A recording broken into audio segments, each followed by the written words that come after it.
안녕하세요. 일상 IT입니다. 오늘 제가 그 방송 다른 작가님의 이야기를 하나 들었었는데 유튜브를 시작할 때는 그냥 시작하라는 이야기를 해주시더라고요. 어차피 여러분들께서 썸네일을 보고 오시니까요. 그래서 오늘부터 바로 시작하도록 하겠습니다. 오디오 클립을 통해 들으시는 분들도 마찬가지입니다. 그냥 바로바로 들어가도록 할게요. 자, 오늘 첫 번째 얘기입니다. 오늘 첫 번째 이야기 이마트 퀵커머스 진출 이야기 가지고 왔습니다. 퀵커머스 진출. 이마트가 퀵커머스 시장에 진출할 예정입니다. 이 퀵커머스라고 하는 게 빠른 배송 서비스를 이야기를 해요. 대표적으로 GS 리테일 같은 경우엔 도보 배달인 우딜 서비스를 런칭했었죠.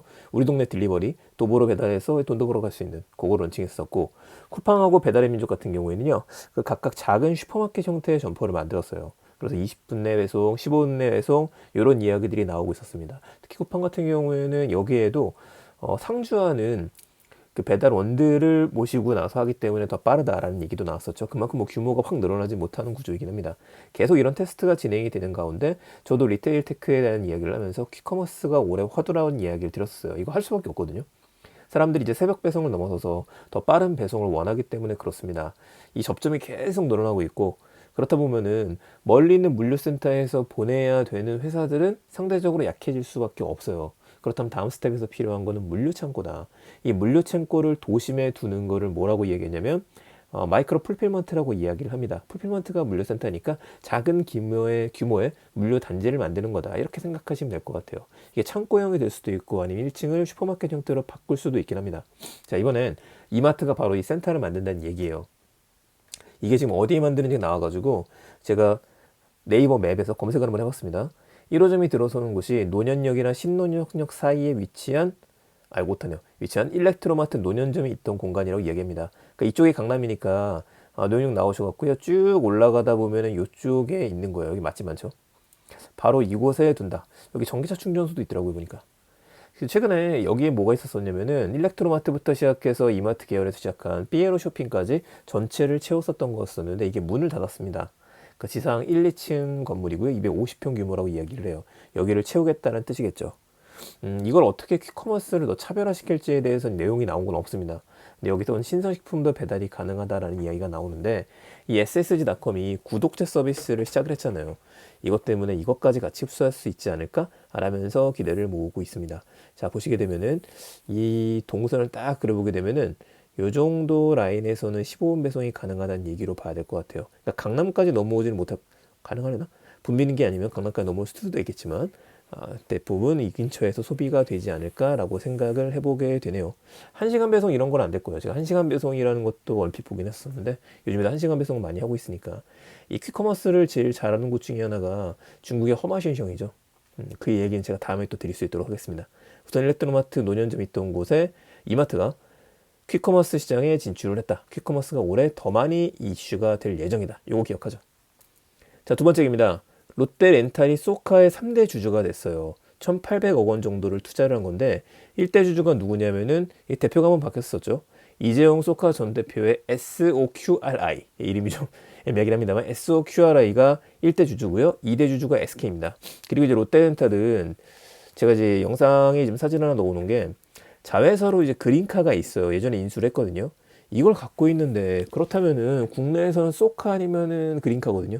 카시어링 같은 경우에는 물론 이제 이 시장에도 계속해서 들어오고 확장하고 있는 것 중에 하나가 또 카카오이긴 합니다. 그런데 어쨌든 소카 1, 2위 이 두 개가 다투게 되면 이거 카니발이 날 수도 있는 거거든요. 그러니까 적에게 투자했다 이렇게도 봐야 될 것 같기는 한데 이쪽 시장은 그게 아닌 것 같아요. 롯데렌탈 측에서는 이번 투자로 모빌리티 플랫폼 분야의 시너지다라는 이야기를 했습니다.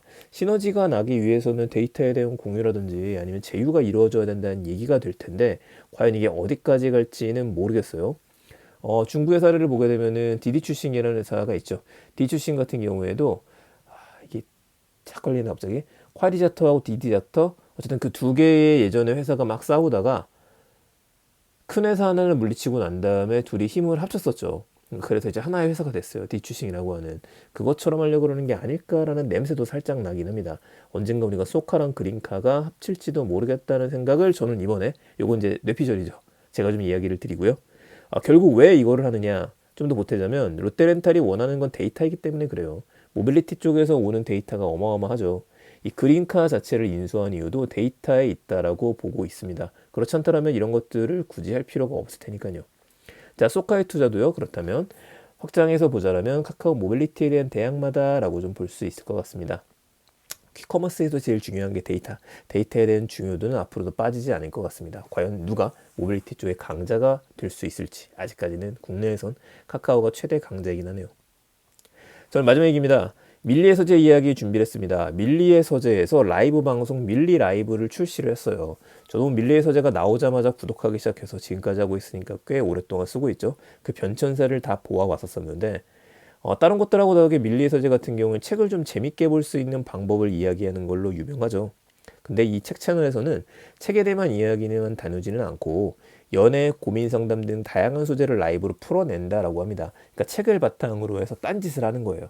요즘에 뭐 20대들 그리고 20대들을 한꺼번에 싸잡을 수는 없겠지만은 책 펴놓고 딴짓이 또 슬로건이라고 이야기를 하네요.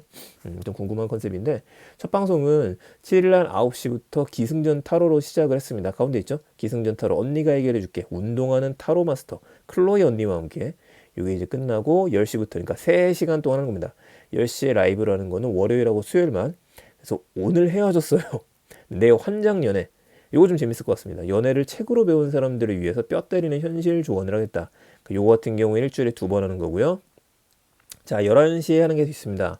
월화수목금 주 5일로 진행이 되는데 오늘 밤 장신이 잠들 때까지라고 귓속말이라고 얘기를 해요. 랜선 수면제 방송이다. 그래서 ASMR로다가 쭉 읽어준다는 이야기인 것 같습니다.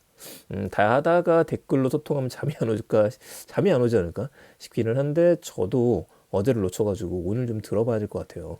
밤에 수면에 문제가 있으신 분들 같은 경우에는 이걸 한번 들어보시는 것도 재밌을 것 같습니다. 이런 거 새로 나오면 우리가 손해보는 거 없으니까 바라바라 한번 해봐야겠었죠. 자, 이게 또 연애에 대한 얘기뿐만 아니라 운명에 대한 얘기뿐만 아니라 전체적인 얘기까지 다 다룬다라고 이야기하니까 과연 이런 것들이 어떤 책들하고 연결이 될지 사실 저는 그게 제일 궁금해요. 연애에 대한 얘기는 지금 보니까 3월 14일이네요. 이때 같이 보시도록 하죠. 자, 챗북부터 시작해서 새로운 문화를 하나씩 만들어 나가고 있는 밀리의 서재, 새로운 라이브, 새로운 책을 읽는 방식 이번에도 기대가 됩니다. 성공했으면 좋겠고요. 다른 곳들도 곧 따라하지 않을까 싶네요. 네, 오늘 IT에 대한 여기서 이야기 마무리 짓도록 하겠습니다. 네, 제가 방금 전까지 계속해서 회의를 진행하고 오다 보니까 계속 입이 좀 안 풀렸는데 그럼에도 불구하고 시청해주셔서 감사합니다. 더 궁금하신 내용들 있으시면 언제든 댓글 부탁드리고요. 저는 내일 또 더 재밌는 이야기들 찾아서 이야기 드리겠습니다. 감사합니다. 일상 IT, IT 트렌드를 읽다였습니다. 내일 뵙겠습니다.